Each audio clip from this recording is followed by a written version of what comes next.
comment ça se passait pour toi en termes d'organisation? J'étais désorganisé en fait. C'était au jour le jour, hein. Je sentais bien qu'il fallait structurer mon organisation, ma tournée, mes priorités, mes tâches administratives qui prend beaucoup de temps. J'essayais de jamais dire non. La flexibilité tout le temps, ça devient fatigant psychologiquement, physiquement. À quel moment tu t'es dit qu'il fallait faire le point? Est-ce qu'il y a eu un élément déclencheur? La paperasse qui s'entassait, les factures aussi, et des ordonnances, j'avais des choses qui s'amassaient, qui s'amassaient, qui s'amassaient. Il fallait bien à un moment ou à un autre le faire, donc ça me prenait énormément d'énergie, énormément de temps. J'avais des rappels, je payais un surcoût de 10%. J'étais un peu dépassé par un peu tout, quoi. On se dit stop, quoi, on va arrêter, on va repenser la structure. Et il y a aussi l'oubli de patient, quoi. Et j'ai pris un rendez-vous entre deux portes.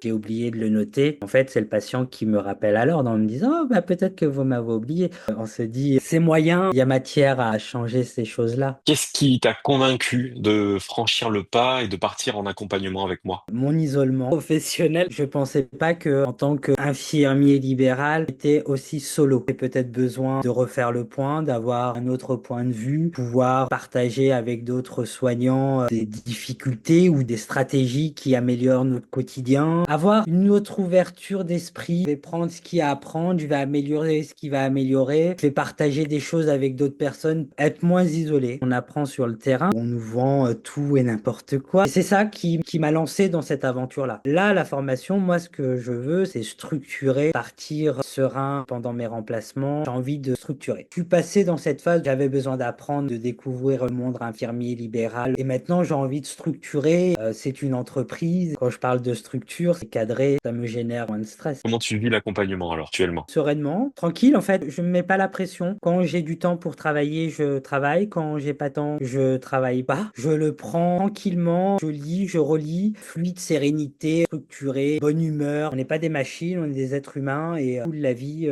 Si tu compares un avant-après, est-ce qu'il y a des choses mesurables qui ont changé dans ton organisation, dans ton quotidien? Mon organisation de la tournée n'est plus flexible en fait. Depuis que j'ai commencé avec toi, c'est mon organisation et les gens viennent se greffer à mon organisation et plus l'inverse. C'est ancré en moi. Je vais être beaucoup plus rigoureux sur mon administratif, sur mes dossiers. Je sais que tout est organisé, tout est rangé en fait. J'avais plein de feuilles où j'avais plein de documents. Tu nous as dit que c'était très important et j'étais un peu à droite à gauche. C'est pam pam pam, le dossier il est déjà fait. J'ai qu'à mettre la pièce jointe dedans, ça me libère du temps. Ma charge mentale elle est moindre. Je suis serein, je sais que ça c'est là. C'est un gain de temps sur mon planning, sur mon niveau de stress, sur mon quotidien. C'est structuré, j'avance tranquillement. Depuis un mois et demi, je sens bien que je fais pas des allers-retours. Je me fatigue moins. Je sais où sont les choses. J'ai organisé aussi mes bilans sanguins. J'ai un stock de pochettes. Si y a un bilan qui tombe, je peux passer au cabinet, prendre une pochette et repartir. Voilà, c'est des petites choses qui me font gagner énormément de temps dans mon organisation. Chaque chose est à sa place, chaque chose est programmée. J'anticipe en fait les choses. Je mets des cases, paf, paf, paf. J'avance petit à petit et j'ai structuré mes journées avec des tâches bien précises. J'ai classé des choses, revoir les factures, suivre les paiements et relancer si besoin, préparer les dossiers pour le comptable. Je préfère finir ma tournée le soir tranquille au cabinet, tracer mes soins, me reprojeter au lendemain, revérifier ma sacoche. J'ai plutôt structuré ça comme ça. C'est vrai que c'est au début difficile. Ça me prend maintenant 10 minutes, quoi. Je peux partir de chez moi sans stress. Je sais que tout est cadré. C'est moins de stress à me dire, ah bah il faut que je repasse là. Tout est structuré dans ma tête, en fait. Ce que je fais en amont me permet de passer plus de temps en famille ou plus de temps à faire quelque chose qui me plaît. Et tout Très en bien. gardant un chiffre d'affaires valorisant, développer mon activité. C'est ma personne, c'est mon bébé. J'avais besoin d'un cadre Quel profil d'infirmiers libéraux tu conseillerais justement cette formation? aux infirmiers qui en veulent, quoi, qui aiment leur métier, qui ne veulent pas être bouffés par plein de paramètres qui sont en dehors de leur métier d'infirmier, en fait. Si des fois vous vous sentez dépassé par l'administratif, dépassé par les soins, peut-être que refaire le point avec une formation qui encadre les choses, elle est faite pour tout le monde, quoi. C'est une remise en question de sa pratique, de la vision de son propre cabinet, en fait, parce que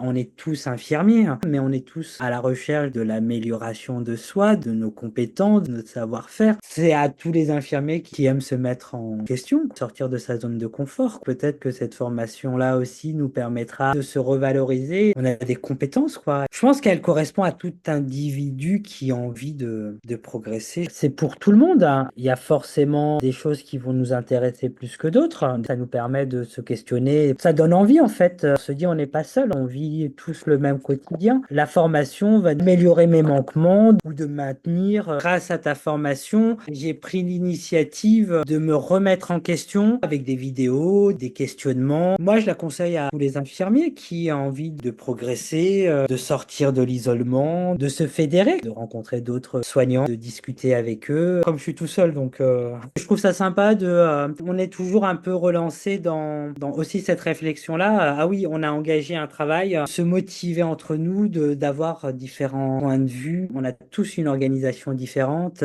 Plus on peut échanger et plus on peut se donner des billes. Être Ouais. structuré en réseau, ton partage et les questionnements nous permettent de créer des liens. Est-ce que, avec le recul, est-ce que tu referais justement le pas vers cet accompagnement? Oui, ouais, je le referai, oui. J'en ai fait des formations et à des moments, j'ai eu des dîners négatifs. Actuellement, non, c'est très concret, c'est très infirmier, c'est très ce que je veux en fait. C'est ce que je recherchais.